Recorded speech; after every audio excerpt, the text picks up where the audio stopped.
શરૂઆતથી શરૂઆતથી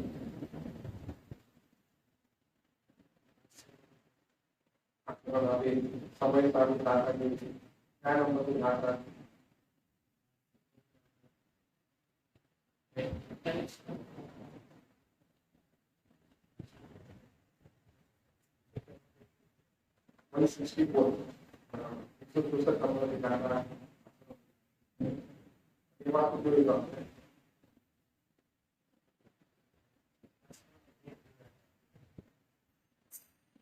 આપણે આશ્રમના દેશ પ્રજા કે કેવી રીતે યુનિવર્સિટી દ્વારા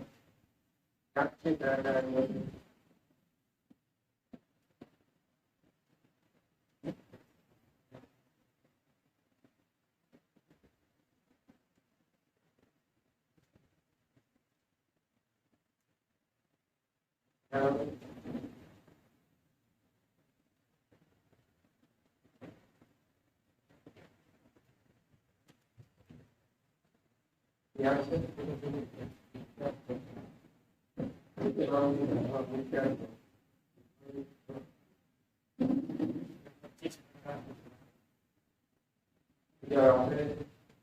પેલા 3 વસ્તુ જોઈ યાદ આવે છે 3 વસ્તુ ની ટાઈપ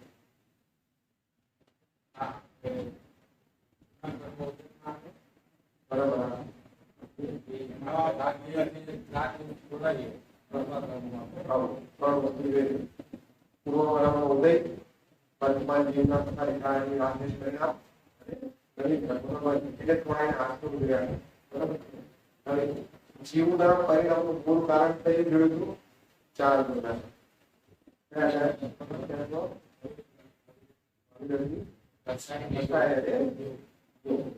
બરાબર આપણે આ રીતના જોયું પછી બધાના ભેદ યાદ છે અને નંબર વાઇઝ આપણે ચોથો ક્લાસ ભેદ યાદ છે વિદ્યાર્થીના ભેદ પછી અભિવ્યક્તિના ભેદ અધ્યાયના ભેદ અને યોગના ભેદ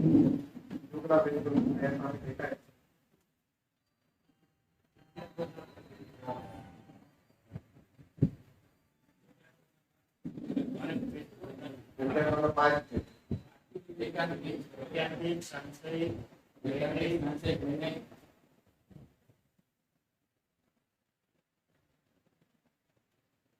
રોજ નથી ખબર ભૂલીએ છીએ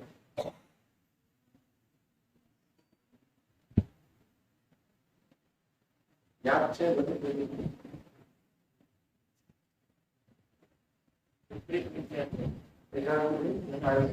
વિપરીત પછી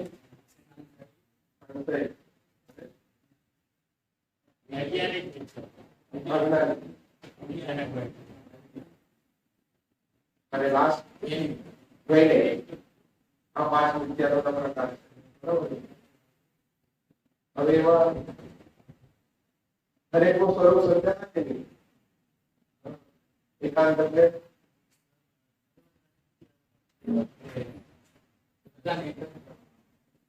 પદાર્થનું સ્વરૂપ હંમેશા એક એકાંતિક વિદ્યાર્થી કહેવાય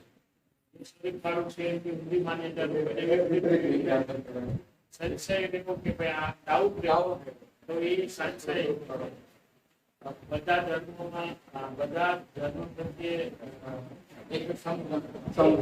એક જ સમાન રાખવું એને વૈદિક અને ત્યાંની કેટલીક હિંસામાં ધર્મ માને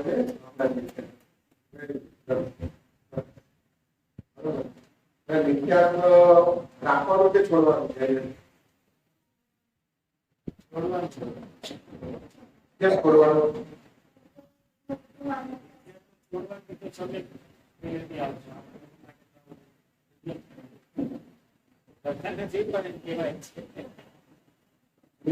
શું છે પોતાની એન્ટિટીને ભૂલી જવા પોતાનું જે સ્વરૂપ છે ભૂલી જવા અને પોતાને શું માનવાનું જે નથી એવું એ માનવાનું એની ક્રિયા પછી વિખ્યાતો પછી શું હતું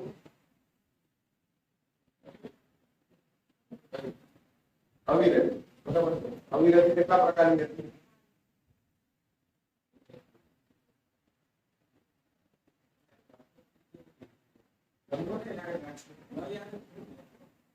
લખવાનું તો આખું પીડીએફ મોકલેલું છે બધા ગ્રુપમાં. એ છે ને શું ખબર છે કે ખબર છે વાંચવા માટે કે આપણે વાંચીએ આપણને યાદ રહે. જે વસ્તુ છોડવી છે યાદ તો રહેવી છે ને ગલતીથી શું થઈ જાય એ છોડવાની એને આપણે પોતાની માની લઈએ તો યાદ છે અવિરતિ.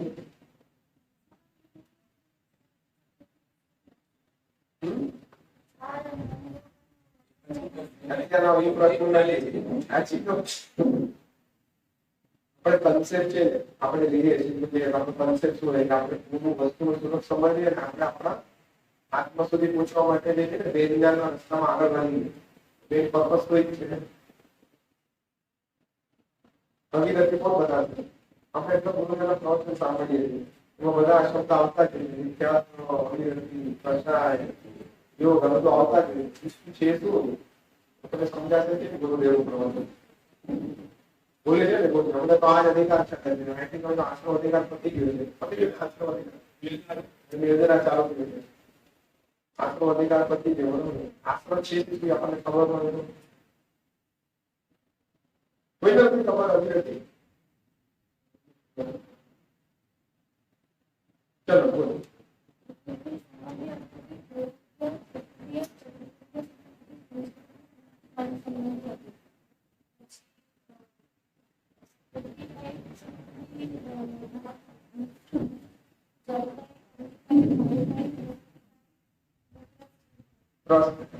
પંચેન્દ્રિય સ્પર્શેન્દ્રિય રસેન્દ્રિય પછી જ્ઞાનેન્દ્રિય ચક્ષુેન્દ્રિય અને કર્ણેન્દ્રિય અને મન એ સંબંધી શું કહેવાય આપણો વ્યાપાર. એ સંબંધી આપણો વ્યાપાર આત્મામાં આપણો લક્ષ રહેતા પાંચ ઇન્દ્રિયના વિષયમાં ઘણીવાર એવું એ કહેવાય અવિરતિ. પાંચ ઇન્દ્રિય સંબંધી અવિરતિ થઈ અને મન સંબંધી એટલે 6 થયા. અને પછી 6 પ્રકારના જીવની હિંસા પૃથ્વી અગ્નિ જળ વાયુ વનસ્પતિ અને ત્રસ્તકાય. આ બધા પ્રકારના જીવની હિંસા 6 પ્રકારના 6 કાયના જીવની હિંસા એને શું કહેવાય અવિરતિ. ત્રસ્તકાયની અંદર છે ને બાકીના બધા જ આવી જાય. 2 ઇન્દ્રિય 3 ઇન્દ્રિય 4 ઇન્દ્રિય પંચેન્દ્રિય બાકીના જે 4 બાકીના જે સંગની પંચેન્દ્રિય બધું એમાં ત્રસ્તકાયમાં આવી જાય. તો આ 12 પ્રકારની અવિરતિ છે.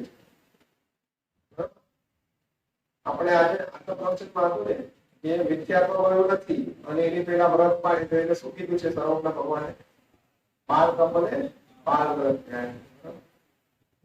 તો અવિરતિ એના પછી કષાય તો બધા યાદ રહી આપણને.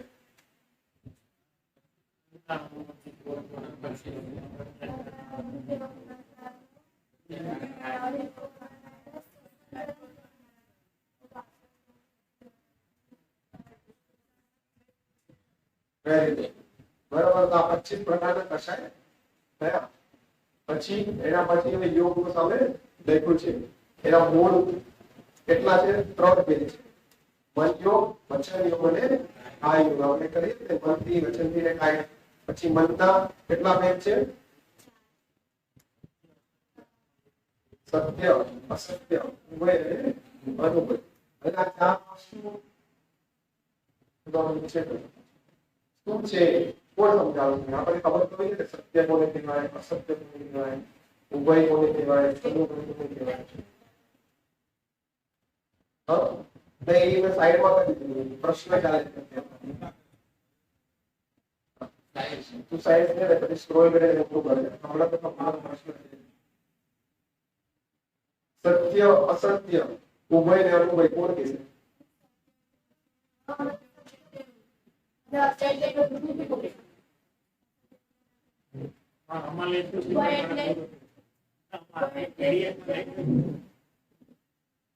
પછી ઉભય એટલે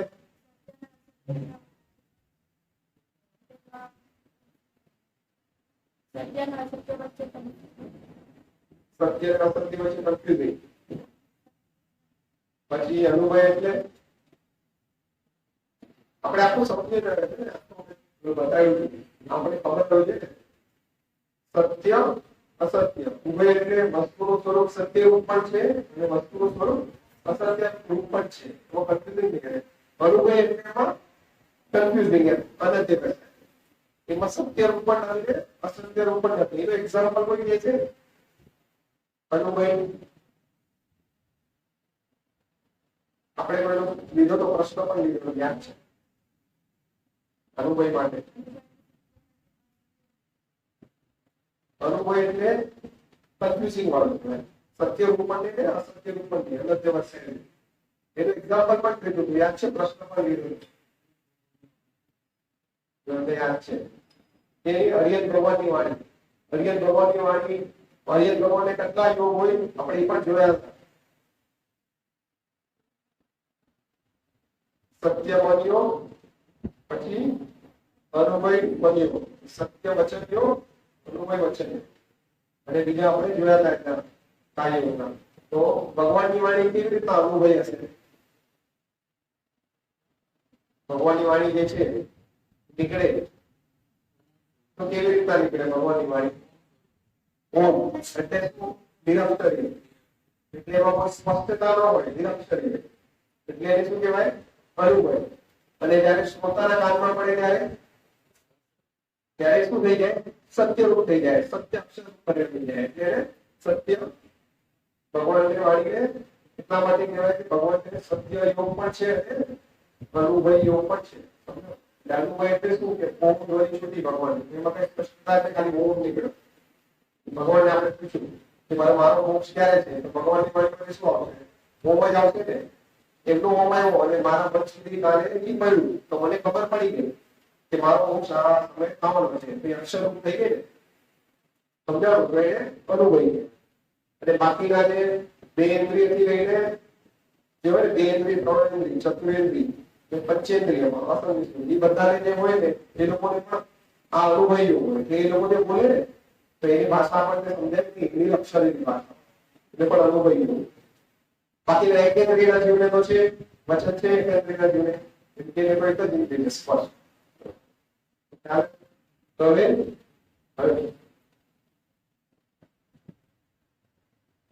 કંટ્રોલ તમારે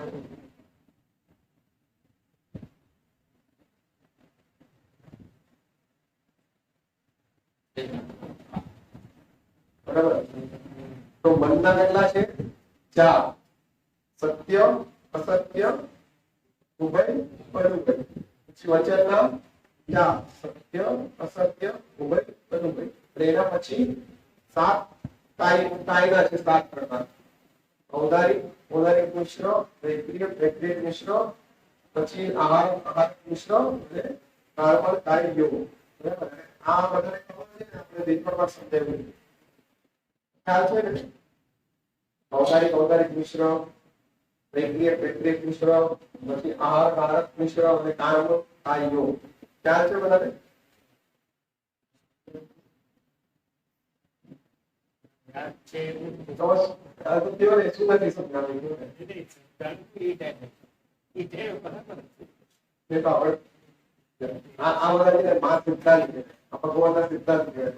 સિદ્ધાંત ભૂલાવાનો નથી. બોલો.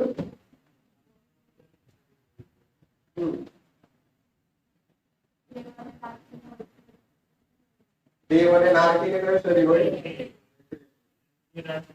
અને મુનિરાજ, બધા મુનિરાજ સત્તા અવસ્થા નથી. એને આહાર વૃદ્ધિ પ્રાપ્ત થયો એને બધા મુનિરાજ. હવે મિશ્ર શું છે એ મને કોઈ સમજાવો.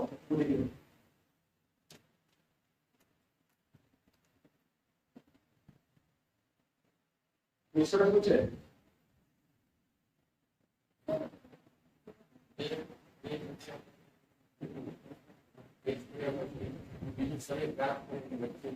એ તો કાર્બન થાય ગયું. વચ્ચે તો જીવ છે ને એને શરીર ન મળે. એક સમય બે સમય પહોંચે ને ત્યારે જીવ શરીર નો કરતો ત્યારે કાર્બન થાય પડે. એટલે શરીર હોય ત્યારે શરીર હોય તેજસ શરીર અને કાર્બન શરીર. ત્યારે જીવને કાર્બન થાય. એના પછી જે પણ એને આયુષ્યનું બળ દેવું હોય, જેમ કે ફોર એક્ઝામ્પલ આપણે મનુષ્ય પર્યાયમાં છીએ, આપણે આત્મજ્ઞાન પ્રાપ્ત કર્યું, અહીંથી આપણે ક્યાં જઈશું? આપણે અહીંથી સમય દર્શન પ્રાપ્ત કરીએ તો આ જીવ ક્યાં જાય? દેવગતિમાં. બરાબર છે. દેવગતિમાં જવું છે આપણે. દેવગતિમાં જશું. તો પછી પાછો હજી એક બે ભાવ કરે એક ભાવ કરે તો નવો પડે. સીધા મહામંડળ ક્ષેત્રમાં જવું હોય તો ત્યાં તો મોક્ષ છે ને. કોને મળે મહામંડળ ક્ષેત્રમાં જવું? તો તમારે અહીંથી મહામંડળ ક્ષેત્રમાં જવું હશે ને તો મિથ્યાત્વ સહિત જવું પડશે. બરાબર ને? તો શું કરવું પડશે? મિથ્યાત્વમાં જવું પડશે. તો મહામંડળ ક્ષેત્રમાં જશું પણ એની ગેરંટી છે. પછી આપણે એવા પરિણામ પણ લેવા જોઈએ ને ચોથા કાળ એવા પરિણામ રહેશે.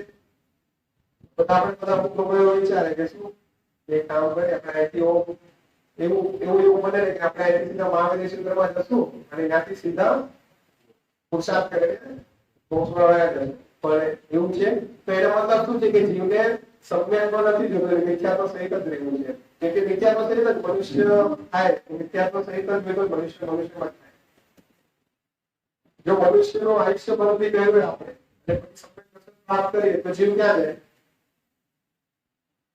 ખબર છે? આ ગુરુદેવના પ્રવચનમાં બધી વાત ખબર ક્યાં છે?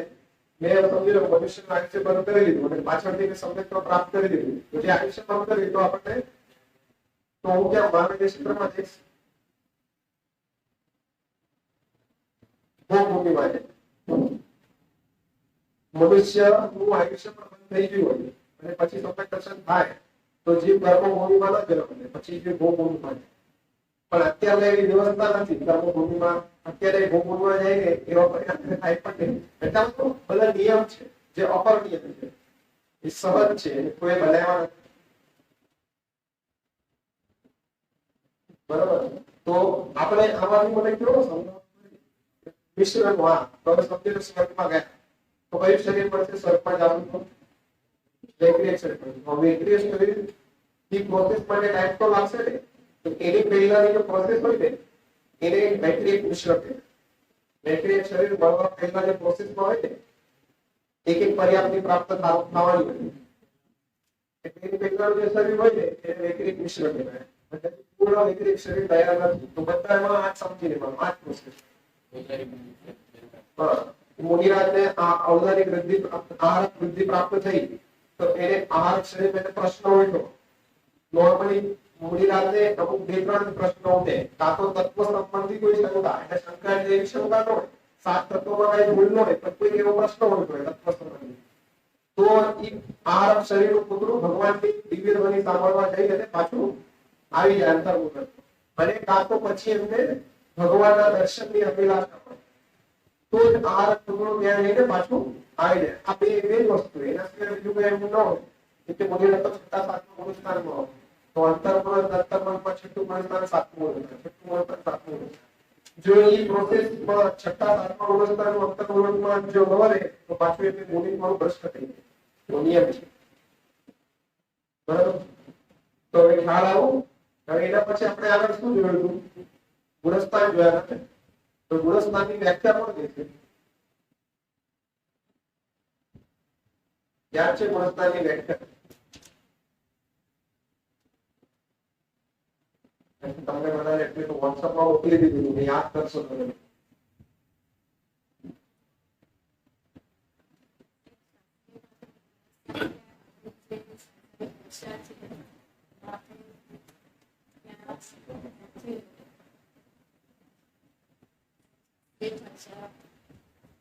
તો એને યાદ છે મોટા ગુણસ્થાનની વ્યાખ્યા?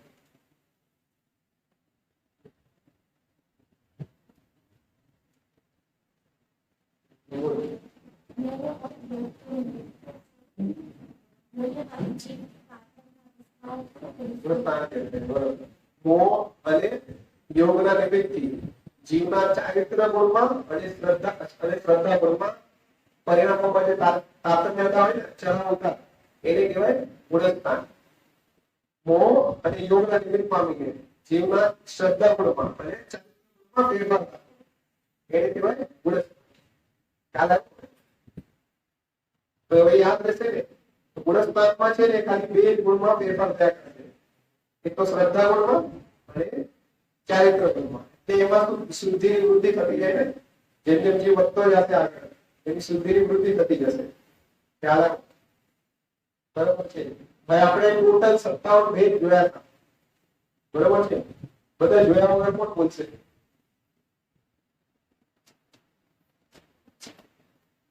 અરે બોલો ને, યાદ કરો કે ટફ કાંઈ નથી, એકદમ સિમ્પલ છે. 57 એ 57 ભેદ એકદમ સિમ્પલ છે, આમાં કાંઈ બહુ મોટું નથી, એકદમ સિમ્પલ. ટ્રાય કરજો.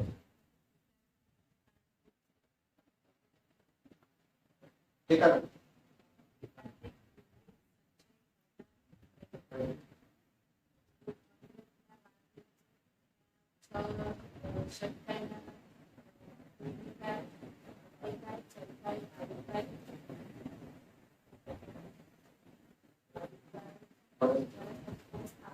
પ્રશ્ન આવા રીતમાં છે, ત્રણ બરોબર. હા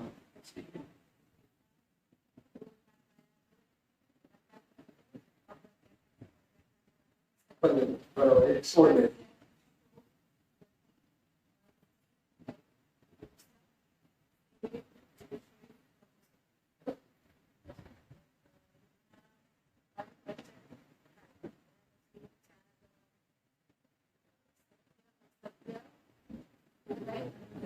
બરોબર.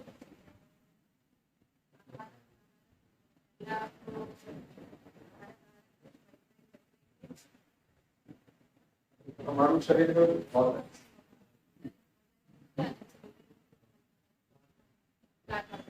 Very good. આમાં કઈ ટફ નથી, એકદમ સિમ્પલ છે. ખ્યાલ આવ્યો ને બધાને? આપણને યાદ રહેવા જોઈએ. શું કામ યાદ રહેવા જોઈએ? આપણે રોજ આવાનું કરીએ છીએ. હરેક સમયમાં આમાંથી આપણને એક આંકડો હોય 57 માંથી. આના પેટા ભેદ જોવાના છે ને, તો ઘણા બધા છે. હરેક સમય એક સમયમાં જીવને આમાંથી એક આંકડો હોય, બધા એક સાથે 57 નો એક આંકડો આપણને હોય, પછી ફેરફાર થયા કરે. એક માંથી ગયા, પછી બીજામાંથી આવ્યા, પછી 57 માં ગયા, પછી 56 માં આવ્યા. એવી રીતે એનું ફેરફાર ચેન્જીસ થયા જ કરે. આ તો ખાલી આપણે મોટા જોઈએ, તો બધા ભેદ છે. એનું પરમ્યુટેશન કોમ્બિનેશન હોય. આ 4 ની સાથે આ 3 નું કોમ્બિનેશન આ એ બધું તો બહુ મસ્ત છે. આખું મેથેમેટિક્સ છે. આ બધું સમજવાથી શું થાય, આપણો ઉપયોગ સૂક્ષ્મ થાય. એટલે જો જીવનો સૂક્ષ્મ ઉપયોગ થાય ને, તો એમાંથી જીવને આત્મ તરફ જવાનો લક્ષ્ય મળે. આ બધું આપણા માટે બહુ ઇન્ટરેસ્ટિંગ છે. કર્ણાટક સબ્જેક્ટ પણ છે ને, બહુ ઇન્ટરેસ્ટિંગ છે. એટલું સૂક્ષ્મ છે ને કે એના સૂક્ષ્મતામાં લખ્યું છે ધોરણવલજીએ, એને બીજ જ્ઞાન પ્રગટ થાય એટલે સમ્યક દર્શનની પ્રાપ્તિ થઈ શકે. આ કેલ્ક્યુલેશન ની અંદર જે અંદર ઘૂસી જાય તો સમ્યક દર્શન થવાનું કારણ તો બીજું જ હોય, પણ આ અભ્યાસ કરતા એટલું ઇન્ટરેસ્ટિંગ છે. તો હવે આપણે 57 ભેદ જોયા, બરાબર છે? હવે એના પછી આપણે ગુણસ્થાનની વાત આવી. બરાબર, ગુણસ્થાનની વ્યાખ્યા શું કીધી હતી? જીવના મોહ અને યોગ ના કારણે શ્રદ્ધા અને ચારિત્ર ગુણમાં જે તારતમ્યતા થાય એને ગુણસ્થાન કહેવામાં આવે છે. બરાબર છે? એ ચિત્ર પણ છે. गुणस्थान मोहनीय आदि कर्मों के उदय उपशम और क्षम और क्षय के निमित्त से होने वाले जीव के आंतरिक भावों को गुणस्थान कहते हैं. આ તો બધી બધી અલગ અલગ શાસ્ત્રોમાં અલગ અલગ પરિભાષા છે. તો જેમાં શ્રદ્ધા ગુણ, ચારિત્ર ગુણ અને યોગ ગુણ, એટલે એમાં જે ફેરફાર થયા હોય ને, યોગ એટલે તો બધાને ખબર પડી ગઈ ને, યોગ એટલે શું? આપણે લાસ્ટ ટાઈમ વાત કરી હતી. યોગ એટલે શું ખબર છે? આપણામાં યોગ નામનો ગુણ છે. તો યોગ નામના ગુણને કારણે શું હોય કે જીવની જે આત્મ પ્રદેશો છે નિષ્કંપન રૂપ, પણ વર્તમાનમાં જીવનું શું ચાલી રહ્યું છે? આજે કસાયની પ્રવૃત્તિ ને જે મિથ્યાત્વ વગેરે ચાલી રહ્યું છે, તો એનું વિપરીત પરિણામ થઈ રહ્યું છે. એટલે આપણા યોગના ગુણને કારણે શું થાય કે આપણા આત્મ પ્રદેશોને કંપાઈ ધ્રુજારી ઉત્પન્ન થાય છે, અસ્થિરતા ઉત્પન્ન થાય છે. એટલે એને યોગ કહેવાય. હવે આપણે આગળ ગુણસ્થાનના નામ કોણ કહેશે? બધા બીજું કોઈ બોલે? ચલ બોલ, કૃષિતા બોલ.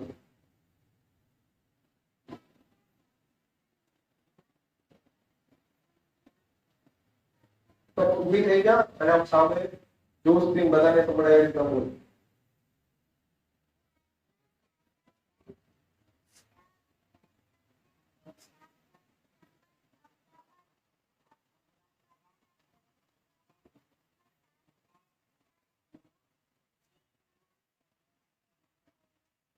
હા ચલો હવે બીજું કોણ બોલશે મિત્યા 14 ગુણસ્થાનના નામ આપણે કોઈને પણ ગુણસ્થાનમાં તો છીએ જ, બરોબર છે અને આ પ્રોસેસ માંથી તો બહાર થવાનું જ છે એના વગર આપણો છૂટકો તો છે જ નહીં તો યાદ તો રહેવું જોઈએ ને કામ આજે સવારના તત્વ ચર્ચામાં કેટલા હતા માતાજીની તત્વ ચર્ચામાં કોણ કોણ હતું માતાજીની તત્વ ચર્ચામાં આજે શું આવ્યું હતું ખબર છે માતાજીની તત્વ ચર્ચામાં પ્રશ્ન કર્યો હતો પ્રશ્નની યાદ છે કોઈને કોઈ હશે નહીં તો ક્યાંથી યાદ રહે એટલું પણ પુરુષાર્થ કરીએ પણ છૂટતું નથી આપણે બરાબર એક ભાઈ પ્રશ્ન કર્યો હતો કે આપણે રોજ શું કરીએ છીએ બધું વિચાર કરીએ છીએ વિજ્ઞાન પણ કરીએ છીએ પણ છતાં બી અમને કોઈ એવો માર્ગ હજી બતાવો કે જેથી અમે છૂટી જાય માતાજી ગમે એક રાજ માર્ગ છે બીજો કોઈ માર્ગ શું માર્ગ શું કીધો કોઈ યાદ છે કોઈ પુરુષાર્થ અંતરનો પુરુષાર્થ લગ્ની પહેલા તો પુરુષાર્થ છે જો પુરુષાર્થ શબ્દ છે ને પછી આવે સૌથી પહેલા છે ને રુચિ હોય જો રુચિ હોય ને જે જીવને જે વસ્તુમાં રુચિ હોય ને એમાં એ પુરુષાર્થ કરશે ને એક સરળ નહીં એવો યોગ જ એવો હોય કે જીવને રુચિ હોય ને તો એ પુરુષાર્થ કરવાનો છે તો માતાજીએ શું કીધું પહેલા લગ્ની લાગવી જોઈએ આત્માને કેવી ખરેખર એને લગ્ની લાગવી જોઈએ તો લગ્ની લાગશે તો જીવ શું પછી પુરુષાર્થ કરશે પછી શું કીધું તું લગ્ની લાગશે પુરુષાર્થ કરવો બરાબર છે પછી હજી એક વસ્તુ કીધી એ વસ્તુ કરવાનો વારંવાર અભ્યાસ કેળવણીનો ઊંધો અભ્યાસ છે ને એટલે થોડું ટફ પડે પણ એનો વારંવાર અભ્યાસ કરવો તો આપણને શું આપણા કમી શું જણાવવા છે લગ્ની કેવી રીતે આપણી લગ્ની તો છે પણ કેવી છે ડામાડોળ છે થોડીક વાર ભાઈ કોઈ પૂછ્યો તો ને જ્યાં સુધી સાંભળતા હોય ત્યાં સુધી આવું લાગે પછી પાછો રસ વિકલ્પમાં હોય આપણી લગ્ની કેવી છે સાંભળે ત્યાં સુધી લગ્ની પણ નથી કાર્યક્રમનો વિષય થઈ જાય લગ્ની લાગે તો જે પુરુષાર્થ કરશે પછી પુરુષાર્થ આપણે કરવા પણ લાગીએ તો પછી આપણા અભ્યાસમાં પાછા અભ્યાસ કરવાનો વારો ત્યારે આપણે શું કરીએ હવે જેને ડોક્ટર બનવું હોય કે એન્જિનિયર બનવું હોય તો કેટલા વર્ષ અભ્યાસ કરવો પડશે કેટલા વર્ષ કરવો પડશે અભ્યાસ કન્ટિન્યુઅસ કરવું બતાવો ને કેટલા 15 વર્ષ તો પકડી લેવાના ગ્રેજ્યુએશન સુધીના સાયન્સ નું તો 16 યર્સ અને એના પછી ડોક્ટરી માટે બીજા 5 વર્ષ એટલે 20 વર્ષ પકડી લેવાના આપણને એક જ દિવસમાં શું જોઈએ સમય દર્શન જોઈએ છે તો થાય લૌકિકમાં પણ અભ્યાસ માટે કેટલો ટાઈમ છે અહીંયા કેટલો કીધો છે ટાઈમ સમય દર્શન પ્રાપ્ત કરવા માટે વધારે સમય ઓછા ઓછો ને કેટલો ટાઈમ કીધો છે શાસ્ત્રમાં લખ્યું છે વધારે કેટલો ટાઈમ લાગે સમય દર્શન પ્રાપ્ત કરવા માટે 6 મહિના અને ઓછામાં ઓછો તો 15 વર્ષ બરાબર છે તો આપણામાં કેવી કમી છે રુચિની પણ કમી છે પુરુષાર્થની પણ કમી છે ને અભ્યાસની પણ કમી છે આ ત્રણ વસ્તુ જ્યારે પણ માતાજીની તત્વ ચર્ચા આપે છે તો માતાજી છે ને આ ત્રણ જ વસ્તુ કહે છે તમે જોજો લગ્ની કહે છે પુરુષાર્થ કહે છે ને અભ્યાસ કરવાનો કહે છે ગુરુદેવના પ્રવચનમાં પણ સાંભળો ને આજે વર્ડ આપણે ભૂલી ગયો યાદ છે ગુરુદેવે એક બહુ તીક્ષ્ણ એક વર્ડ આપ્યો હતો તીક્ષ્ણ યાદ છે તો એ આપણે શું હતું ને ભૂલાઈ તીક્ષ્ણ સૂક્ષ્મ અને તીક્ષ્ણ અભ્યાસ કર ગુરુદેવના પ્રવચનમાં પણ આ જ વાત કે તું એવો સૂક્ષ્મ પ્રયત્ન કર આપણને કહે છે ને કે આત્મા કેવો છે સૂક્ષ્મ છે અને આત્મા કેમાંથી પ્રાપ્ત કરશે આપણને કેમાંથી પ્રાપ્ત કરશે શાસ્ત્રમાંથી દેવગુરુ શાસ્ત્રમાંથી તો બધા શાસ્ત્ર સ્વાધ્યાય કરવાથી ગુરુદેવના પ્રવચનમાંથી તારામાંથી મને મારા આત્મા પ્રાપ્ત થશે તો આપણે એ વિચાર સુધી પહોંચવાનું છે આપણે વિચાર સુધી નથી પહોંચતા મને મારા આત્મા જોઈએ છે તો સમય દર્શન જોઈએ છે તો મારે ક્યાં જવાનું છે આપણું વિઝન જે હોય ને એ ક્લિયર હોવું જોઈએ બરાબર ખ્યાલ આવ્યો તો આપણે એ વિચાર સુધી પહોંચવાનું છે કે મને આજે હું સમય દર્શન પ્રાપ્ત કરું કે કાર્ય પ્રાપ્ત કરું કે લાખો કરોડ વર્ષો પછી પ્રાપ્ત કરું કે અનંત પછી પ્રાપ્ત કરું તો મને મારો આત્મા કેમાંથી મળશે મારામાંથી જ મળશે તો હવે આ ગુણસ્તરવાળી દશા તો આપણી આવવાની છે કે નથી આવવાની?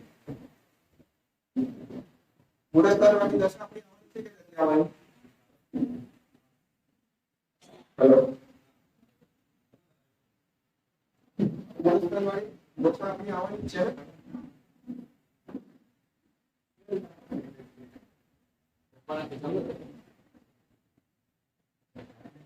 નહીં, જો શેર આવવાનું બરોબર ને? આવે છે આવે છે. તો ગુણસ્તરના નામ કોણ બોલશે? બીજું હવે તો યાદ કરવા જોઈએ.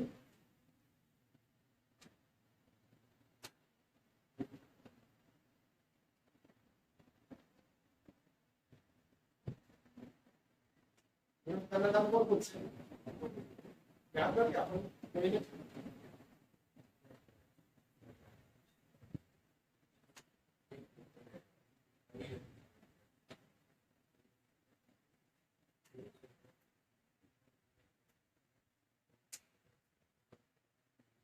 ચાલો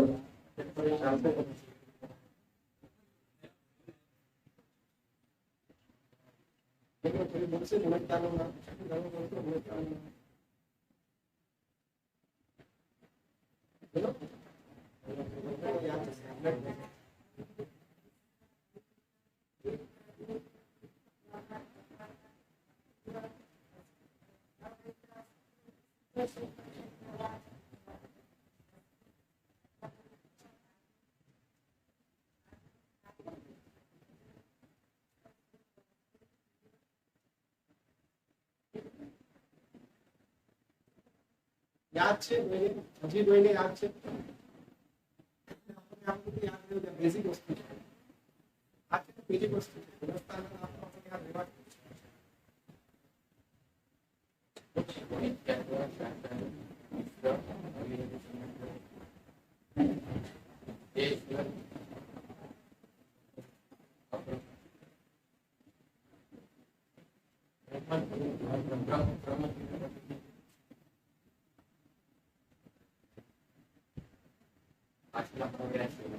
આપણે બધા લખાયા બધા વિષય પર લખાયા હતા. યાદ છે? લાસ્ટ ટાઈમ ચૌદ ગુણસ્તરના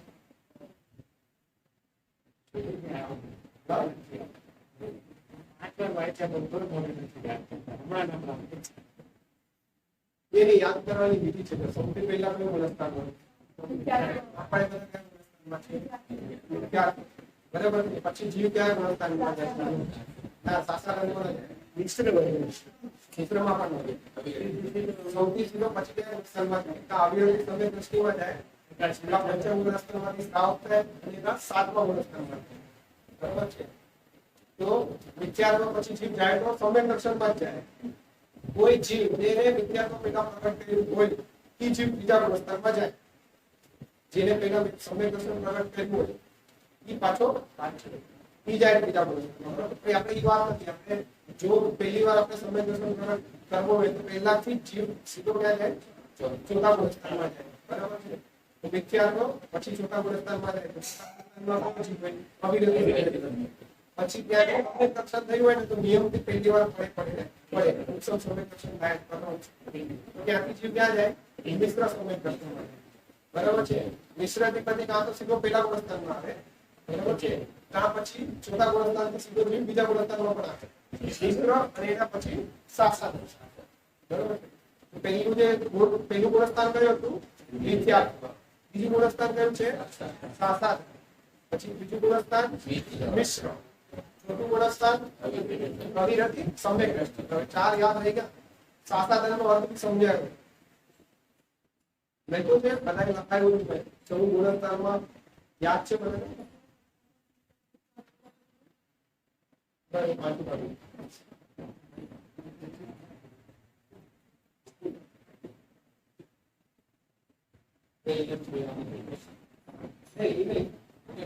તો ગુણસ્તરનું ગુણસ્તરનું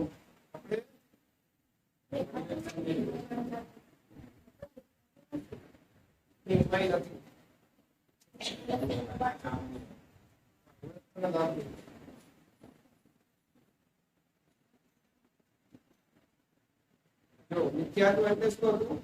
અતત્વ શ્રદ્ધા. આપણે મિથ્યાત્વનું સ્વરૂપ તો સમજી લીધું. પછી સાસાધન એટલે વિરાટતા સહિત, બરોબર. પછી મિશ્ર એટલે એમાં બે પ્રકારના પરિણામો, સમ્યક રૂપ પણ હોય ને મિથ્યા રૂપ પણ હોય, એને મિશ્ર કહેવાય. પછી અવિરતિ એટલે અસંયમ રૂપ વર્તવું પણ સમ્યક દર્શન સહિત. પછી દેશ વિરતિ એટલે સંયમાસંયમ, પંચમ પુરસ્કાર જે હોય ને એમાં સંયમ પણ હોય ને અસંયમ પણ, એટલે એક દ્વેષ મિનિટ હોય ને ત્યાં.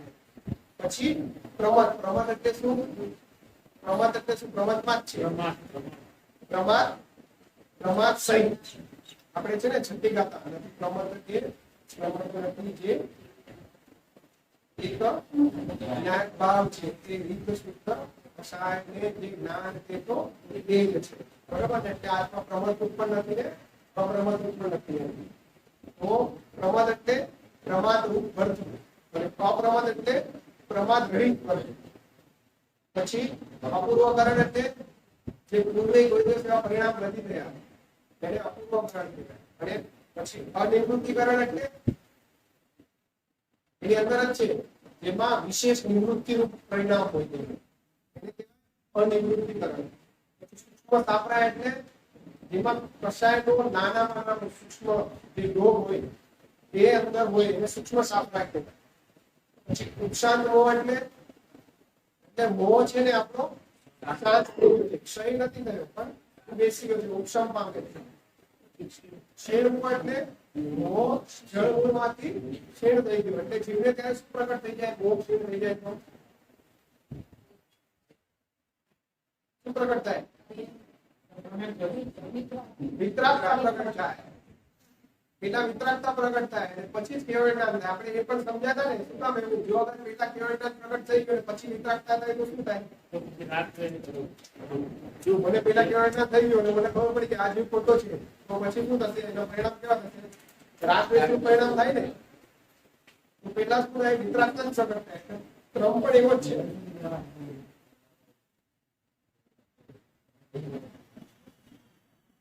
કે હંમેશા પેલા છે વિતરાગતા પ્રગટ થાય પછી કેવળતા પ્રગટ થાય. એટલે વસ્તુ વ્યવસ્થા પણ જો સહજ છે. પછી ક્ષીણ મોહ એટલે મોહ જેમનો ક્ષીણ થઈ ગયો. પછી સંયોગ કેવી એટલે જે યોગ સહિત છે અને અયોગ કેવી એટલે યોગ રહિત છે. હવે આમાં તક શું છે? તેને એકદમ સિમ્પલ છે ને યાદ રહી જાય. કેમ કે જો એક આપણે સમજાવ્યા હતા પહેલા શું જાય? વિદ્યાત્મક જાય, એના પછી અવિરતિ જાય, એના પછી કસાય જાય અને સૌથી છેલ્લે યોગ જાય, બરોબર છે. આપણે એનું ક્રમ બી સમજ્યા. હવે 14 પુરસ્કાર યાદ રહે કે હવે કોઈ બોલશે બધા કરેલું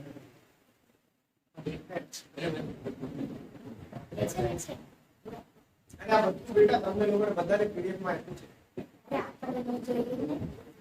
હવે કોઈ બોલશે પુરસ્કારના નામ?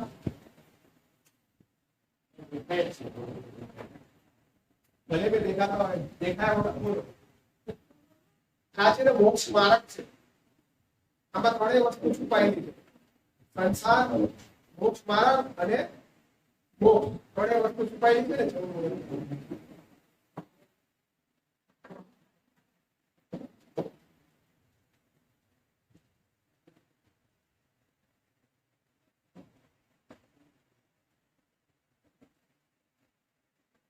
આપણે એના ફાયદા પણ જોશું. બોલી પાછળ બોલો.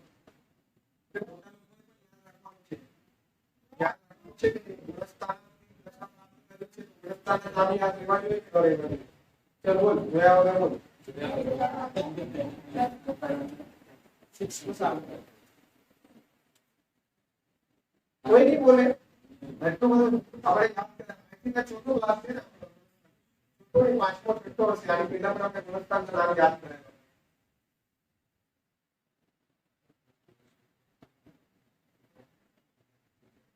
બોલો બોલો.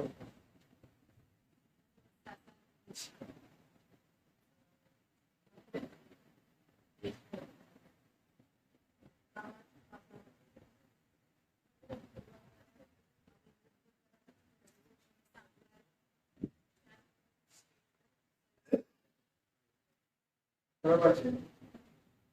આપણે આપણા ઘરમાં ક્યાં કેટલી વસ્તુ છે આપણને યાદ રહેશે કે નથી રહેતી? લાઈફ બેલેન્સ કેટલું છે યાદ રહેશે કે નથી રહેતું?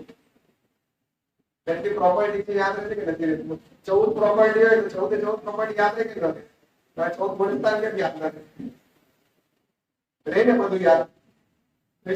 શું કીધું તું? શેની ખામી છે? રુચિ. રુચિ પછી પુરુષાર્થ અને પછી અભ્યાસ. સમજાણો? તો આપણને બધું યાદ રહેશે. 10 વર્ષ પહેલા શું થયું એ પણ યાદ રહેશે. બધું ગુરુદેવ એક્ઝામ્પલ આપતા કે ઓલા ગાંઠ દીધી હોય તો એ યાદ રહે 15 વર્ષ પછી. પણ આને મને કીધું હતું બરોબર છે? યાદ રહેવું જોઈએ કે ન રહેવું જોઈએ? તો હવે 14 ગુણસ્તર આપણે જોયા બરોબર. હવે આપણે આગળ જોઈએ.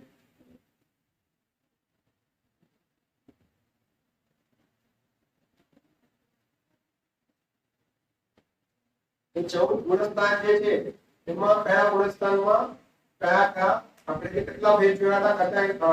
આશ્રમના કેટલા ભેદ જોયા હતા? ટોટલ 57 જોયા હતા. 57 બરાબર છે.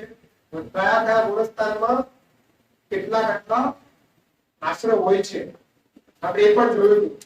કોઈને યાદ છે? અને વિખ્યાતો ગુણસ્તરમાં છે તો વિખ્યાતો ગુણસ્તરમાં વિખ્યાતો કેટલા હશે? 5 વિખ્યાતો હશે. પછી અવિરતિ 12 પ્રકારની અવિરતિ હશે. પછી કસાય એટલે તો કહું છું ને, એટલા માટે જ સમજ મળે. 57 નહીં હોય. પછી વિખ્યાતો અવિરતિ. પછી કસાય કેટલા હશે વિખ્યાતોના ગુણસ્તરમાં? 25 કસાય વિખ્યાતો અવિરતિ કસાય. પછી યોગ. અને યોગ આવશે ને તેમાં ફેરફાર થઈ જશે.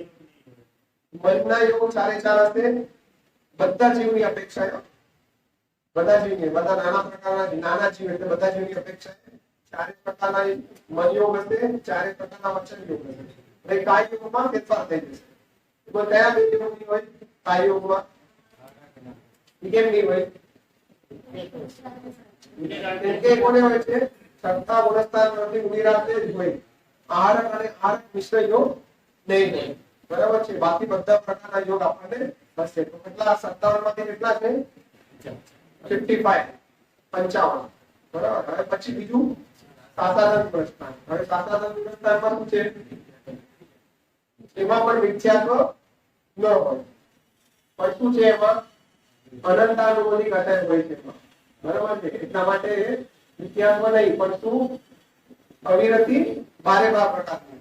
પછી કસાય 25 અને આમાં પણ સેમ યોગમાંથી ઓલા બે યોગ આહારક અને આહારક મિશ્ર યોગ ન હોય. પછી બીજા ગુણસ્તરમાં વિખ્યાતો તો છે જ નહીં. પછી આમાં શું થઈ છે? અનંતાનુભૂતિ નથી હોતી. 12 પ્રકારની અવિરતિ હોય. પછી 21 કસાય. યોગમાં છે ને આમાં મૃત્યુ નથી હોતું. એટલે જો આમાં છે ને આહારક મિશ્ર પછી કાર્બન પણ યોગ હોય એટલે મૃત્યુ ન થાય. ત્રીજા ગુણસ્તરમાં મૃત્યુ ન થાય. આહારક મિશ્ર મુનિરાજ પણ નથી હોતા. ત્રીજા ગુણસ્તરની વાત આવે. પછી કાર્બન કાયો. પછી ઔદારિક મિશ્ર અને નૈક્રિક મિશ્ર કાયો. એટલે આ મિશ્ર કાયો ન લીધો એટલે મૃત્યુ નથી થતું. એ પ્રોસેસર નહીં થાય ને ત્રીજા ગુણસ્તરમાં. જે ત્રીજા ગુણસ્તરમાં હોય કાતો વિખ્યાતો સહિત મરીને બીજી ગતિમાં જાય, કાતો સંયુક્ત લઈને પછી બીજી ગતિમાં જાય. એવો ક્રમ. હવે એના પછી ચોથું ગુણસ્તર.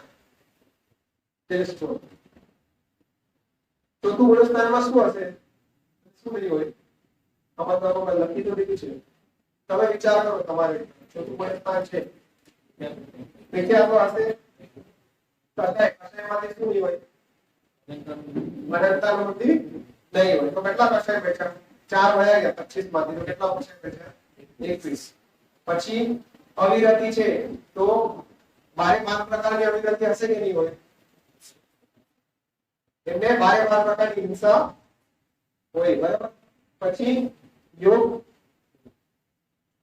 યોગમાં છે આહારક અને ગુણસ્તરમાં તો મૃત્યુ થાય છે. તો પાછળના 3 યોગ હોય એ આવી જાય. કાર્બન કાયો, ઔદારિક મિશ્ર અને નૈક્રિક મિશ્ર. પછી પંચમ ગુણસ્તરમાં હવે એક વસ્તુ ઓછી કરી જાય. વિખ્યાતમાં તો હોય જ નહીં. પછી કસાયમાંથી બે કસાયની ચોકડી થઈ જશે. કઈ કઈ? અનંતાનુબંધી અને અપ્રત્યાખ્યાનાબંધી. પછી અવિરતિમાંથી કેટલી હશે એટલી પાસે? સંયમ અને અસંયમ બંને છે ને, સંયમ અસંયમ ગુણસ્થાન છે. તો કેટલા? 11 પ્રકારની અવિરતિ છે. કઈ અવિરતિ નહીં હોય? ક્રોસ કઈ જીવની હિંસા પંચમ ગુણસ્થાનમાંથી ન હોય. અને એમાં પછી કયા કયા? 4 મનોયોગ, 4 વચનયોગ અને ઔદારિક કાયયોગ હોય છે. કેમ કે પંચમ ગુણસ્થાનમાં પણ શું હોય? એમાં પણ આહારક આહારક મિશ્રણ હોય. ઔદારિક મિશ્રણ, આહારક મિશ્રણ હોય. પછી પંચમ ગુણસ્થાનમાં મૃત્યુ પણ ન થાય. એ પણ ચોથા ગુણસ્થાનમાં આવે પછી એનું મૃત્યુ થાય. તો એ બાકીના જે મિશ્ર જે કીધા વૈક્રિક મિશ્ર એ પણ હોય. પછી પંચમ ગુણસ્થાનમાંથી જે હોય એને વૈક્રિક કાયયોગ હોય કે ન હોય?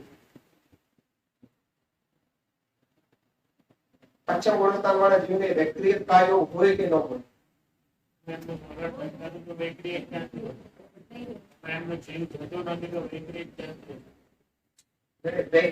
કાયયોગ, વૈક્રિક મિશ્ર નહીં, વૈક્રિક કાયયોગ હોય કે ન હોય?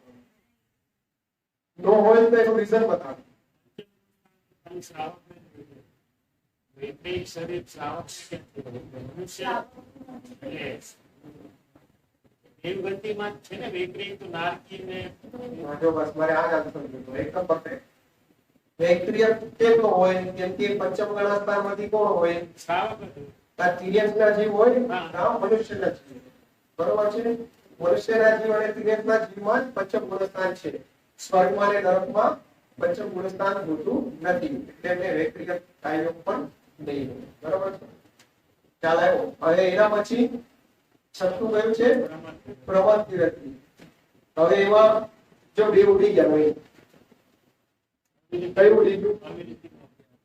ત્યાં તો સૌથી મોટો મેન બાપ હતો, જે સૌથી તોફાની છોકરો હતો એ પેલા જોડે, જે સૌથી વધારે હેરાન કરે ને એ સૌથી ડેન્જરસ એ છોકરો હોય ગયો. અને બીજો કયો હોય? બીજો જે થોડો ઓછો તોફાની હતો, કેમ કે એના પર કરતા વધારે તોફાની છોકરો પાછા કરે. તો એમાં વિખ્યાતો પણ વહી ગયું અને હવે એ પણ વહી ગયું. આપણને એવો વિચાર ન હોય કે આ ભાઈ કેવી શાંતિ હશે.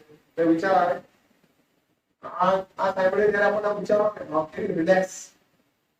કેમ કે આખો આત્મા મળી હશે ને, શાંત શાંત શાંત, કોઈ પણ પ્રકારની ચિંતા નહીં, કોઈ પણ પ્રકારનું ટેન્શન નહીં. એવું જીવન હોય તો સારું લાગે કે ન લાગે? બધા જીવને કેવું જીવન જોઈએ? જેમાં શું મળે? સુખ અને શાંતિ. આપણે એમાં જોઈએ કોઈને પૂછે તમારે શું સુખ શાંતિ જોઈએ છે? આપણે એમાં બોલે એક તો સુખ જોઈએ, બીજું શું છે? શાંતિ. સુખ કેમાં છે? આત્મા. શાંતિ કેમાં છે? કસાય દશમ. અવિદ્યાત્મ અવિરતિ કસાય દશામાં શાંતિ છે. બરોબર? તો એ વિચાર કરો તો નિરાજ સુખી હશે કે દુઃખી હશે? આ વસ્તુ સમજવા જોઈએ. આપણને લાગે ને કાંઈ નહીં, કપડા રહી છે, એમની પાસે કાંઈ પણ નથી, એની કેમ મજા આવતી હશે?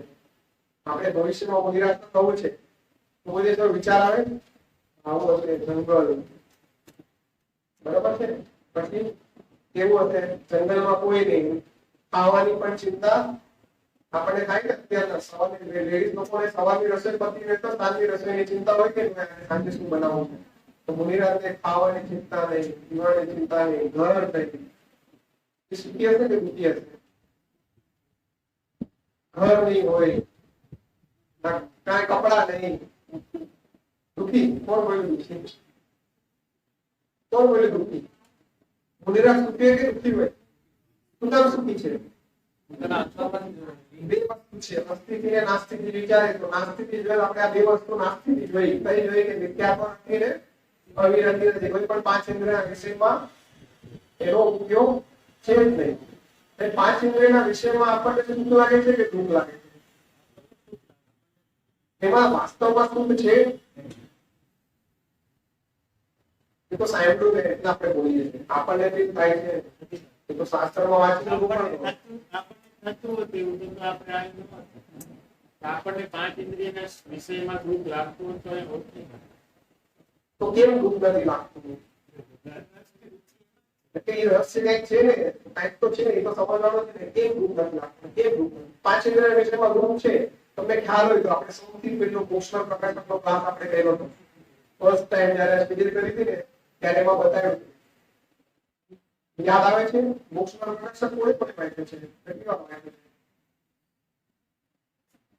કોઈ વાંચ્યો નથી મોટામાંથી મોટે વાંચ્યો છે ને મોક્ષના પ્રકાશક મોક્ષના પ્રકાશકમાં આખું એવું પેટર્નમાં તમે જોયું એમાં આઈ થિંક બીજો કે ત્રીજો અધિકાર છે જેમાંથી કર્મની થિયરી બતાવી છે અને એની અંદર જ કીધું છે એક રોગી હોય જીવ એને રોગ થયો હોય બરાબર છે તો એને પહેલા રોગનું કારણ દે પછી રોગનું કારણ દે એને પછી શું કહે રોગને દૂર કરવાનો સોરી તું જે રોગનો ઉપાય કરે છે એ જૂઠો છે એમ પહેલા તને રોગી છે બતાડે પછી તું જે એનો ઉપાય કરે છે એને સાચો કરવાનો સારું કરવાનો એ તારો ઉપાય જૂઠો છે પછી એને સાચો ઉપાય બતાડશે અને પછી એને દુઃખ દૂર કર એનો ઉપાય બતાડી અને પછી એને શું કહેશે કે તું એ પ્રમાણે ફરીથી પાલ તો બરાબર છે તો એવી રીતના મેં એક્ઝામ્પલ આપ્યું જીવને છે ને આ પાંચ ઇન્દ્રિયના વિષયમાં જે જોડાય છે ને એ શું થયો છે મોટો રોગ થયો છે તો રોગ છે પછી રોગમાં જે ઇન્દ્રિયના વિષયના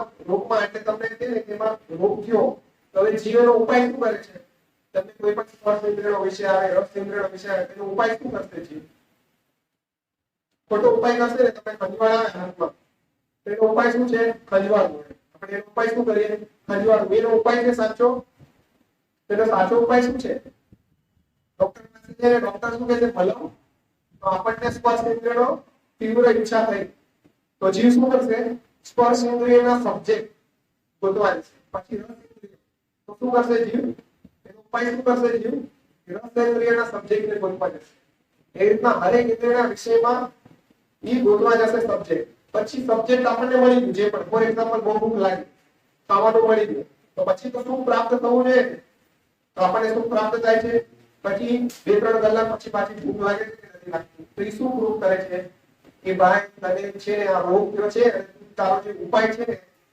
ખાવા માટેનો એ તારો ઉપાય કેવો છે ખોટો છે તો એનો આખો ઉપાયમાં જે છેલ્લે બતાવે છે કે ભાઈ તારો સ્વભાવ જે છે એ અતિન્દ્રિય છે ઇન્દ્રિયથી રહિત છે તો તું એમાં લક્ષ કરી તો શું થશે તને સંતોષ પ્રગટ થશે અને એ તારો ઉપાય સાચો છે અને એમાં તું સ્થિર થઈ જઈશ તો તને પાંચ ઇન્દ્રિય નહીં મળે એટલે તારો ઉપયોગ ત્યાં નહીં થાય ત્યાં કોઈ સરસ ને આપણે ચાલ્યો બી હતો એ ક્લાસ બરાબર છે એ વાત શું ચાલુ હતી મુનિરાજની તો મુનિરાજને અવિરતિ પણ ન હોય અને મિથ્યાત્મા પણ ન હોય તો મુનિરાજ કેવા હોય સુખી હોય કે દુઃખી હોય સુખી હોય તો એ મુનિ દશા પણ છે ને પ્રાપ્ત કરવી એ મહાભાગ્યની વાત છે અનંતા પુરુષાર્થ અને મહાભાગ્યની વાત છે સર્વોત્કૃષ્ટ દશા છે મુનિ દશા એના પછી કઈ છે અપ્રમત્ત વિરતિ હવે જો અહીંયા પાછા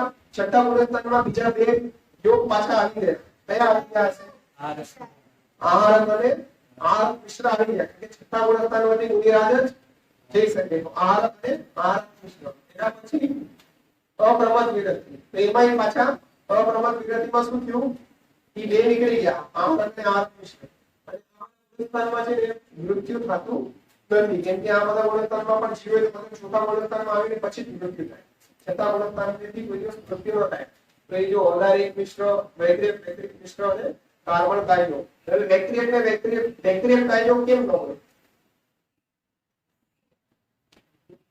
વેક્રિએટ આતો અપ્રમત્ત વિરત અપ્રમત્ત વિરત તો મુનિ દશા મુનિ દશા કયા જીવ ચાર ગતિમાંથી મનુષ્યમાં જ હોય તો ધીરેજમાં પણ પછી પાંચમું ગુણસ્થાન પતી ગયું એના પછી ધીરેજમાં પણ તો છઠ્ઠા ગુણસ્થાન કેવાય મનુષ્ય પર્યાયમાં જ તો આપણે તો મનુષ્ય પર્યાય છીએ તો મોક્ષ માર્ગ આપણા પણ આપણે અહીંયા પણ કેટલી યોગ્યતા છે આ કર્મ ભૂમિ જે ચાલી રહી છે પંચમ આરો છે એમાં જીવ વધારે કેટલા ગુણસ્થાન સુધી જઈ શકે સાતમા સુધી જઈ શકે ચોથાની સાતમા સુધી જઈ શકે છે નામ છે શાસ્ત્રમાં નામ લખેલા છે છેલ્લા જે મુનિરાજના નામ લખેલા છે શ્રાવકના નામ લખેલા છે શ્રાવિકાના નામ લખેલા છે શાસ્ત્રમાં કયા શાસ્ત્રમાં ખબર છે ત્રિલોક શાસ્ત્રમાં નામ લખેલા છે કે પંચમ ગાળાના અંતમાં આ નામના જીવ મુનિરાજ થશે, આ નામના જીવ શ્રાવિકા થશે અને આ નામના જીવ શ્રાવક થશે. તો લખેલા છે. મેં તો વાંચ્યા હતા એકદમ સરળ રીતે આપણા નામ સહી છે. અને પંચમ ગાળાના અંત છેડે કીધું ને, હજી તો પંચમ ગાળો હજી તો શરૂઆત જ કહેવાય હતી. તો સમજી લે કેટલા વર્ષ ગયા મહાવીર ભગવાનના નિર્વાણ પછી? 2600 વર્ષ ગયા ને. તો 21,000 માંથી 2600 વર્ષ ગયા તો કેટલા બચ્યા? 18,400 અને 18,500 વર્ષ બચ્યા હતી. બરોબર છે. એના પછી છઠ્ઠો ગાળ, એના પછી પાછો છઠ્ઠો ગાળ, એના પછી પાંચમો ગાળ, પછી પાછા 14 કુલકર્ણનો જન્મ થશે અને પછી આપણો 14 કુલકર્ણનો જન્મ થાય અને પછી તીર્થંકર શ્રેણિક રાજાનો જીવ છે એનો જન્મ થશે. એટલે તો કોઇન્સિડન્ટલી કુદરતી વ્યવસ્થા જો કે આયુષ્ય પણ કેટલું બંધાણું શ્રેણિક રાજાનું એક્ઝેક્ટ 84,000 years to નરક to આયુ બંધાણું. વ્યવસ્થાનો વસ્તુ વ્યવસ્થા કેવી છે? એક પણ વર્ષ આગળ પાછળ નહીં. અને કાળ કેટલો હોય? ચોથો સોરી પાંચમો, છઠ્ઠો પાંચમો એનું ટોટલ કરજો તો કેટલા થશે? કેટલું થશે ગણજો? 84,000 years. જો કુદરતી વ્યવસ્થા કેવી છે? હવે આપણે કોઈ વ્યવસ્થા ગોઠવવા જવાની જરૂર છે? સહજ છે. બરાબર. હવે અપ્રમાણ નિગતિ થયું પછી અપૂર્વકરણ. હવે અપૂર્વકરણમાં શું થશે? એમાં પણ સેમ આપણે અહીંયા પાછું ભૂલી જાય. એક કસાઈની ચોપડી વહી ગઈ ને તો એ કઈ વહી ગઈ હતી? પ્રત્યાઘાત સોરી અનંતાનુબંધી અપ્રત્યાઘાતના ને પ્રત્યાઘાત. હવે આખું આત્મામાં પણ સેમ જ રહેશે. હવે આગળ નવું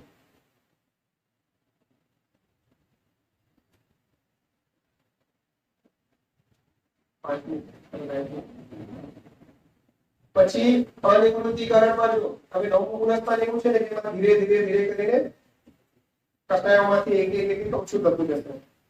તો જો આમાં શું થયું? પેલા કયા કટાયમાં અનંતાનુબંધી અપ્રત્યાઘાતવાળીને પ્રત્યાઘાતવાળી. બરાબર છે. હવે આમાં જો સ્વંજલનના 4 તો રહ્યા. બરાબર છે. કયા? ક્રોધ માન માયા 4 રહ્યા. પછી એમાં શરૂઆતમાં છે ને ત્રણેય પ્રકારના ભેદ પણ રહે. નપુંસક ભેદ, સ્ત્રી અને પુરુષ ભેદ પહેલા સમયમાં તો 7 કસાય ગયા. એટલે એમાં પછી હાસ્ય, રતિ, અરતિ, શોક, ભય, જુગુપ્સા એ 6 જે જુગલિયા કહેવાય એ 6 ની જોડણી કહેવાય. હાસ્યની સામે શોક, રતિની સામે અરતિ અને ભયની સામે જુગુપ્સા. એ 6 છે ને વયા જાય. પછી એક સમય પછી સૌથી પહેલા કયું વેદ જાય? નપુંસક ભેદ વહી જાય. બરાબર છે. તો કયું રહ્યું હશે આમાં? સંજલન 4 કસાય, ક્રોધ માન માયા અને કયું સ્ત્રી વેદ એટલે પુરુષ વેદ. અને યોગ તો નવ જ રહેશે કેમ કે આમાં મૃત્યુ હોતું નથી. તો મિશ્ર કોઈ પણ આવશે નહીં. બરાબર છે. અને કાર્બન યોગ પણ આવશે નહીં. અને આ મિશ્ર અહીંયા હોતા જ નથી. એના પછી નપુંસક વેદ જાય. તો હવે 5 કસાય રહ્યા. કયા રહ્યા હશે? સંજલન, ક્રોધ, માન, માયાનો અને સ્ત્રી વેદ ને પુરુષ વેદ. પછી પાછું સ્ત્રી વેદનો યોગ પણ જશે. પછી પુરુષ વેદ પણ વહી જશે. પછી સૌથી પહેલા શું જશે? સ્વંજલન, ક્રોધ પણ વહી જશે.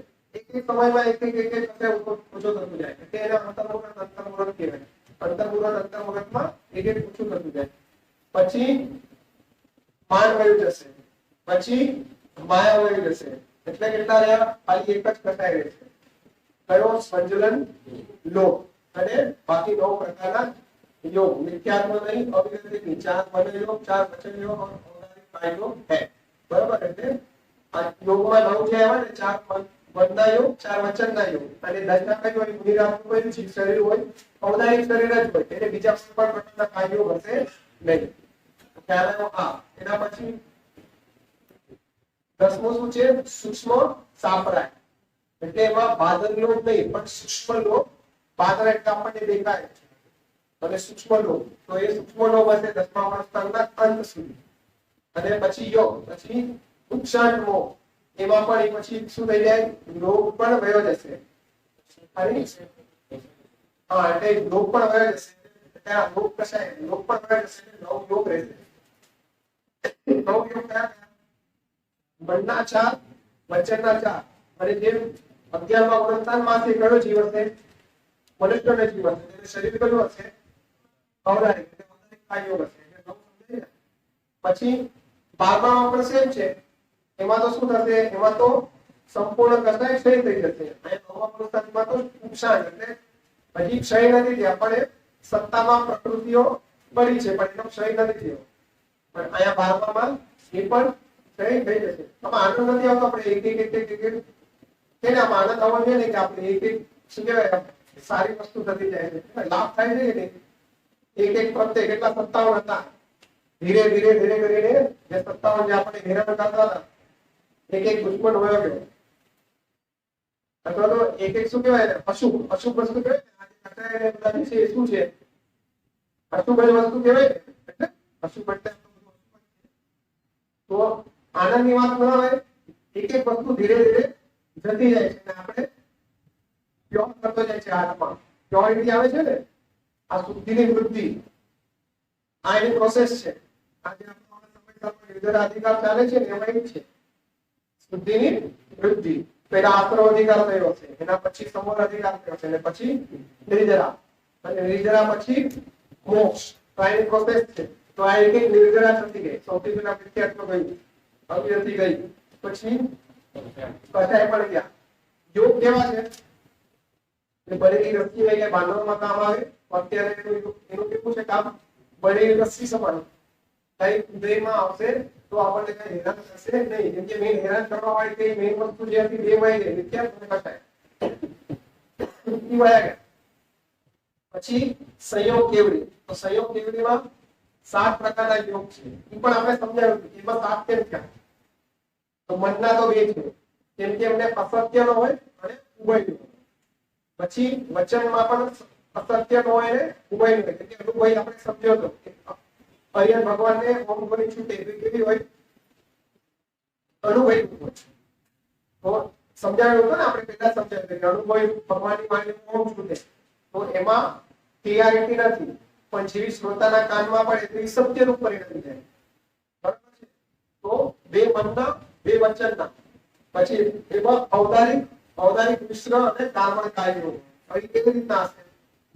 લોજિક ખબર છે? જ્યારે કેવળ સમુદ્ગાર થાય ખબર છે તમને? ભગવાનને જ્યારે કેવળ જ્ઞાન પ્રાપ્ત થાય ને તો દરેક જીવને શું પ્રકટ થાય? કેવળી સમુદ્ગાર. એટલે ભગવાનનું શરીર કેવું થાય? કોઈ બી જીવ હોય ઔદારિક રૂપ હોય તો જ્યારે એને કેવળ જ્ઞાન પ્રાપ્ત થાય તો કયું શરીર થઈ જાય?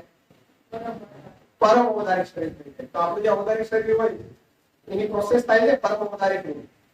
તો ત્યારે એ ઔદારિક મિશ્ર કાર્યો આવી જાય અંતર્મુહૂર્ત માટે. અને પછી કાર્બન કાર્યો એટલે એટલા પ્રોસેસના ટાઈમમાં ભગવાન કોઈ પણ પ્રકારના શરીર રહી છે, ઔદારિક શરીર પણ ન હોય, કાર્બન કાર્યો સમજાવ. એટલા માટે આ થાય. એટલે 7 પ્રકારના યોગ હોય. અને પછી 14મા ગુણસ્થાનમાં કેટલા યોગ હશે? કેટલા કસાય હશે? ઉત્તર પ્રત્યેની સંખ્યા 0. એટલે ગુણસ્થાનમાં એ પછી કોઈ પણ પ્રકારના છેલ્લે કોઈ પણ આશ્રમ હશે નહીં. અને પછી સિદ્ધ ભગવાન ને, તો સિદ્ધ ભગવાન કયા ગુણસ્થાનમાં છે? સિદ્ધ ભગવાન ગુણસ્થાનથી પરે, ગુણસ્થાન સ્થિત થતા છો. તો હવે આપણે ગુણસ્થાન સમજીએ. ફટાફટ. હા બસ.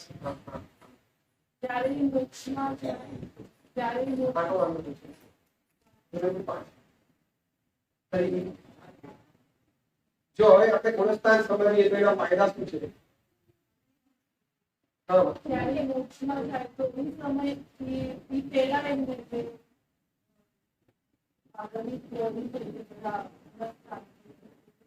કારમાળ લોકમાં.